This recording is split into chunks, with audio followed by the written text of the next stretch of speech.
அகிலமெங்கும் உள்ள தமிழ் நேயர்கள் அனைவருக்கும் பரம்பரை ஜோதிடர் உங்கள் மனோ பாலாஜியின் அன்பான வணக்கம்.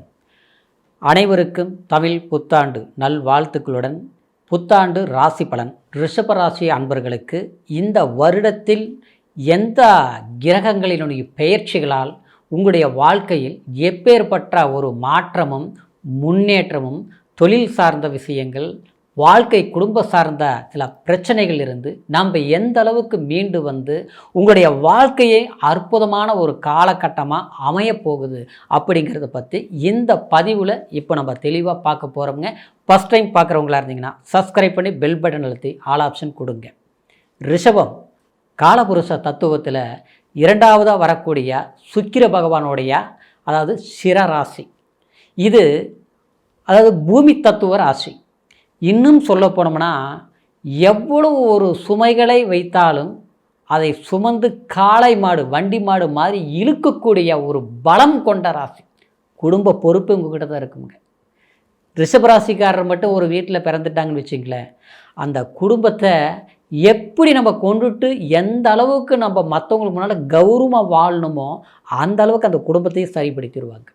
அது பண ரீதியிலையும் சரி, கௌரவ ரீதியிலையும் சரி, மற்றவங்க மதிக்கிற அளவுக்கு உருவாக்கணும்ன்ட்டு அதுக்காக முயற்சி எடுத்து சக்ஸஸ் பண்ணக்கூடியவங்க தான் இந்த ரிஷபராசிக்காரர். இன்னும் சொல்ல போனோம்னா அன்பு ரொம்ப இந்த ரிஷபராசிக்காரர்கிட்ட அதிகமாக இருக்கும். யாராவது கஷ்டப்பட்டுட்டு இருந்தாங்கன்னா உதவி செய்கிற குணமும் இவங்ககிட்ட தான் இருக்கும். அதே மாதிரி ஒரு மேலே பாசம் வச்சுட்டாலும் முழுசாக நம்புகிற குணமும் இந்த ரிஷபராசிக்காரர்கிட்ட இருக்கும். ஆனால் கொள்கை ரீதியில் பார்த்துட்டிங்கன்னா இது நம்ம அடையணும் அப்படின்னு நினச்சிட்டா அதுலேயே மூழ்கிடுவீங்க. ஒருத்தர் மேலே பற்றுது வச்சுட்டீங்க அவங்களையே நினச்சிட்ருப்பீங்க. ஒருத்தர் நம்மளை ஏமாற்றி கஷ்டப்படுத்திட்டாங்க அதை மறக்கவே மாட்டேங்க. ஐயோ அதுலேயே இது இப்படி ஆகிப்போச்சே, இந்த மாதிரி ஆகிப்போச்சே, எப்படி சரிப்படுத்துறது, இதையே நோக்கமாக இருக்கும். ஆக மொத்தத்தில் ஒரு கள்ளங்கபடம் சூதுவாது வஞ்சகம் இல்லாமல் வாழக்கூடியவங்க தான் இந்த ரிஷபராசிக்காரர். இப்பேற்பட்ட உங்களுடைய வாழ்க்கையில் கடந்த காலங்கள் உங்களுக்கு சில பாதகமான சூழ்நிலையில் இருந்து சில சிரமங்களை அனுபவிச்சிருப்பீங்க. குடும்ப ரீதி, பண ரீதி, பொருளாதார ரீதியில் ஆச்சுங்களா. நம்பிக்கை நாணயம், அடுத்தவங்களை நம்பி ஏமாற்றங்களை சந்தித்தோம், அடுத்தவங்களுக்காக கொடுத்து இன்றைக்கி நான் கஷ்டப்பட்டுட்டு இருக்கிறேன் அப்படின்னு வருத்தப்படக்கூடியவங்க யாருன்னு கேட்டோம்னா இந்த ரிஷபராசிக்காரர் தான். சரிங்களா. ஒரு கட்டத்தில் பார்த்தோம்னா கடவுள் நமக்கு ஒரு அனுபவத்தை தான் கொடுத்தாரே தவிர ஆனால் கஷ்டப்பட்ட அளவுக்கு பலனை கொடுக்கல அப்படின்னு நினச்சி வருத்தப்பட்ட ரிஷபராசி அன்பர்களுக்கு இந்த 2026 ஏப்ரல் மாதம் 14ஆம் தேதி அதாவது பரபவா வருஷம் தமிழ் வருடம் பிறக்க போகுதுங்க. இந்த வருடம் முழுசாக பார்த்தோம்னா நவ கிரகங்களின் பெயர்ச்சிகள் உங்களுக்கு ஒரு சாதகமான காலகட்டத்தை உருவாக்க போகுதுங்க.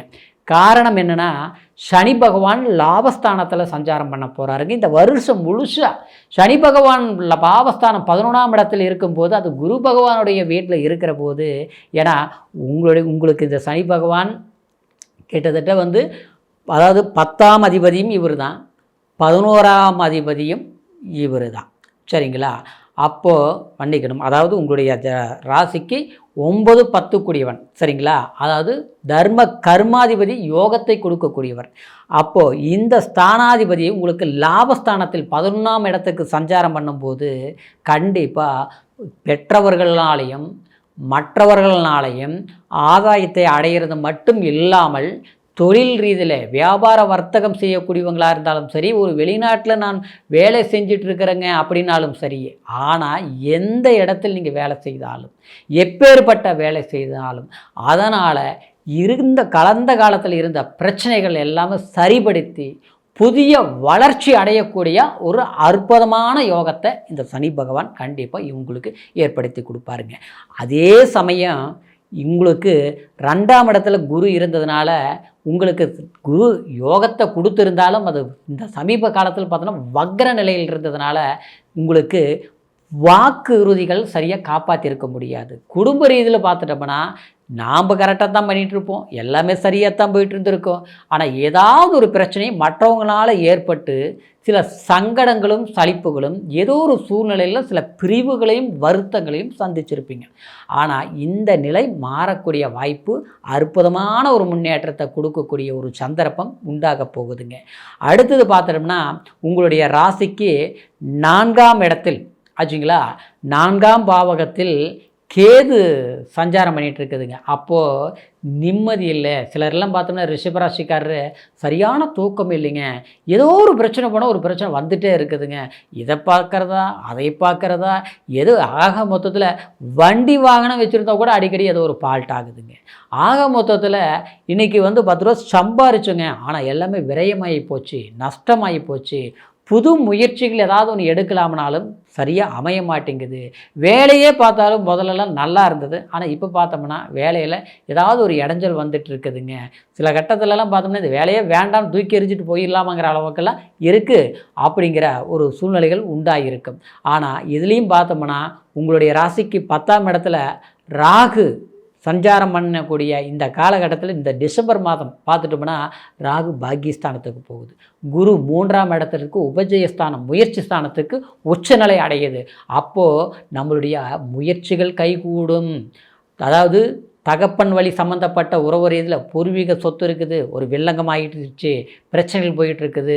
சட்ட ரீதியில் ஒரு கோர்ட்டுக்கு போய் பிரச்சனை ஆகிட்டுருச்சு, வழக்குகளை சந்திச்சுட்ருக்குறோம், வருஷ கணக்காக நடந்துகிட்ருக்குது, முடியல. இல்லைங்க நம்மளுடைய டாக்குமெண்ட்டு ஒரு பிரச்சனை, ஒரு இடம் வாங்கணும், பூமி வாங்கணும், அதனால் பிரச்சனை ஆகிப்போச்சு, ஒரு செக்கு கொடுத்தோம் பிரச்சனை ஆகி போச்சு, இல்லை நம்மளுடைய கொடுத்த பணம் இன்றைக்கி கேட்க போனால் அவங்க கேஸ் போட்டேன், இப்போ அதில் நமக்கு பிரச்சனையாக போயிட்டுருக்குது. இப்படிலாம் சில பிரச்சனைகள் இருக்கக்கூடிய சில நெருக்கடிகள் எல்லாமே, சட்ட சிக்கல்கள் எல்லாமே தீர்க்கக்கூடிய ஒரு சந்தர்ப்பமாக உங்களுக்கு அமையப்போகுதுங்க. இன்னும் சொல்ல போனோம்னா 3ஆம் பாவகத்தில் இந்த ஜூன் மாதம் 1ஆம் தேதி குரு அதாவது 3ஆம் இடத்தில் உச்சபலம் அடையும் போது கண்டிப்பாக உங்களுக்கு பயணங்களால் மேன்மை அடைவீங்க. பயணங்களுங்கிறது ஒரு வெளிநாடு போகணும்னு நினைப்பீங்க. ஏற்கனவே இப்போ ஒரு கம்பெனியில் வேலை செஞ்சுட்டு இருக்கிறோம், ஏதோ சம்பளமும் பத்தலை, அதே நேரத்தில் அந்த வேலையிலையும் அவ்வளோ சிறப்பில்லை, ஏதோ நம்மளும் 4 காசு சம்பாதிக்கணும், நம்மளுடைய குடும்ப சூழ்நிலையிலிருந்து நம்ம மாற்றத்தை கொடுக்கணும், இது வரைக்கும் கஷ்டம்னு பட்டுட்ருக்குறோம், நம்ம எப்போ தான் நல்லா இருக்கிறது, பகவான் நமக்கு ஒரு வாய்ப்பு கொடுப்பாரா, நம்மளுடைய எதிர்காலத்தை ஒரு சந்தர்ப்பம் சாதகமாக அமையுமா அப்படின்னு நினச்சி முயற்சிகள் பண்ணிகிட்டு இருந்திருப்பீங்க. முடியாமல் இருக்கும், கண்டிப்பாக முடியும். அதே நேரத்தில் திருமணம் சார்ந்த விஷயங்கள் சில ஏற்கனவே திருமணமாகி சில குடும்ப பிரச்சனைகளை சந்திச்சிட்டோம், பிரிவுகள் நோக்கி போயிடுச்சு, மறு வாழ்க்கைக்கு ஏதாவது அமையுமா அப்படின்னு எதிர்பார்க்குறவங்களுக்கு சிறப்பான எதிர்காலம். ஏன்னா எல்லா பக்கம் போகிறோம், எல்லாருக்கும் நல்லது பண்ணுறோம், ஆனால் நமக்கு நல்லது நடக்கலேங்கிற ஒரு ஏக்கத்தை போக்கக்கூடிய ஒரு வருஷமாக இந்த வரவா வருஷம் உங்களுக்கு அற்புதமான ஒரு காலத்தை ஏற்படுத்த போகுதுங்க.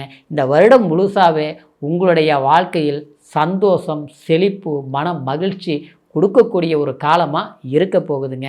கண்டிப்பாக முயற்சிகள் எடுங்க, அற்புதமான வளர்ச்சி நிச்சயம் இருக்கும். அதே சமயத்தில் இப்போ சொன்னது கோச்சார் அடிப்படையில் சந்திரனை வச்சு கிரக பயிற்சிகளை இந்த வருடம் உங்களுக்கு எப்படி இருக்குன்னு நம்ம சொன்னதுனால, அதே நேரத்தில் முழுமையான பலன்களை நம்ம தெரிஞ்சுக்கணும்னா உங்களுடைய பிறப்பு ஜனன ஜாதகத்தை ஒரு முறை பார்த்துக்குங்க. அதுதான் தசாபுத்தி அந்தரமெல்லாம் எந்த மாதிரி இருக்குதுங்கிறது உங்களுடைய முழு பலன்களையும் ஜாதக ரீதியில் தான் நம்ம என்ன யோகங்கள் அப்படிங்கிறத தீர்மானிக்க முடியும். அப்படிங்கிற காரணத்தினால உங்களுடைய ஜாதகத்தை ஒரு முறை பாருங்கள். இது வரைக்கும் பார்க்காமல இருந்து நம்மக்கிட்ட பார்க்கணும்னு நீங்கள் நினச்சிங்கன்னா கீழே இருக்கிற நம்பருக்கு ஃபோன் பண்ணி உங்களுடைய date of birth, time, place இது மட்டும் நீங்கள் ஆன்லைன் மூலியமாக கூட வாட்ஸ்அப் மூலிமா அனுப்புங்க. உங்களுடைய பலன்களை முழுமையாக தெரிஞ்சுக்கலாம். அடுத்த ஒரு முயற்சிகளுக்கு தகுந்த வளர்ச்சி என்னங்கிறத நம்ம அறிஞ்சிக்கலாம். மீண்டும் அடுத்த பதிவில் சந்திக்கும் வரைக்கும் நன்றி, வணக்கம்.